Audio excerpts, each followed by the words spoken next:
Perkenalkan, saya Siti Rosalinda, Marel Pinto dengan NIM 2023-05-121. Di sini saya perwakilan dari kelompok chapter 7. Jelaskan bagaimana buku ini kami resum dan bagaimana isinya yang dapat kalian semua ulik informasinya. Daripada berlama-lama, lanjut saja, kita langsung ke inti pembahasannya. Teori evolusi keputusan mencakup rasionalitas. Ada dua konsep utama. Yang pertama ada rasionalitas proses yang menghubungkan pilihan dengan hasil yang diinginkan. Kedua, terdapat rasionalitas substantif yang mengacu pada hasil yang diinginkan itu sendiri. Lalu terdapat juga rasionalitas terbatas, biasanya bergantung pada beberapa asumsi seperti kesepakatan mengenai tujuan atau nilai pengetahuan alternatif yang sempurna dan konsekuensi. Yang ketiga, terdapat irasionalitas, usaha individu dan organisasi untuk membuat keputusan yang rasional, namun keterbatasan manusia sering menghambatnya.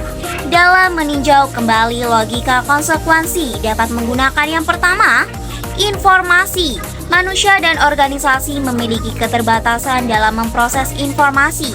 Meskipun berada di era digital, ingatan manusia dan institusi seringkali tidak sempurna. 2. Terdapat perhatian. Sistem pengendalian kualitas dan keluhan pelanggan digunakan untuk mengidentifikasi masalah organisasi. Yang ketiga, mengambil resiko, membatasi rasionalitas keputusan, ketidakpastian seputar konsekuensi tindakan saat ini dan di masa depan. Yang keempat, terdapat pengujian formal terhadap rasionalitas terikat.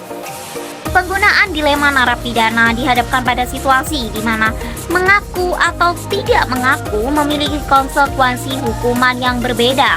Rasionalitas keputusan yang dibatasi dan logika kesesuaian antara lain 1. Ambiguitas, ketidakpastian dan logika kesesuaian. Di sini alternatif tidak jelas, tujuan saling bertentangan dan kenyataan yang diciptakan terkadang kurang jelas. Yang kedua, ada kopling longgar, tong sampah, dan perhatian. Dalam hubungan ini, kendali terpusat, keterbandingan, dan standarisasi dikorbankan untuk kelompok pengambil keputusan. Yang ketiga, ada metodologi, sering menggunakan metode kualitatif seperti studi kasus, berbasis observasi, wawancara, dan survei. Peran dan relevansi teori-teori yang dibahas dalam konteks administrasi publik saat ini, ada kompleksitas dan dinamika tata kelola pemerintahan, menyediakan kerangka untuk mengatasi tantangan melalui pengembangan kebijakan dengan program inovatif. Lalu ada perubahan peran dan fungsi pemerintah, membantu memahami peranan sebagai mitra pemangku kepentingan dalam proses pembangunan. Lalu ada juga tuntutan akuntabilitas dan transparansi, menyediakan praktik untuk meningkatkan transparansi dalam penyelenggaraan pemerintah. Lalu berikut ini adalah beberapa evaluasi kontribusi utama buku ini terhadap pemahaman tentang administrasi publik modern. 1. Memberikan kerangka teoritis yang komprehensif, menyajikan kerangka teoritis mulai dari teori klasik seperti birokrasi, Weberian, administrasi ilmiah, juga teori kontemporer seperti New Public Management atau NPM, governance, juga institutionalism. Lalu ada juga menjelaskan konsep-konsep fundamental, menjelaskan detail tentang struktur organisasi pengambilan keputusan, kebijakan publik, akuntabilitas, dan etika. Lalu yang ketiga ada menganalisis perkembangan teori administrasi publik. Analisis ini membantu untuk memahami bagaimana teori administrasi publik telah berkembang seiring dengan perubahan konteks sosial, politik, dan ekonomi.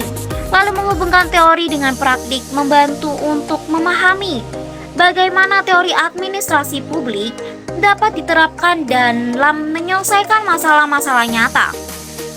Lalu ada juga mendorong pemikiran kritis, mengembangkan kemampuan mereka dalam menganalisis dan mengevaluasi berbagai perspektif dan pendekatan dalam administrasi publik.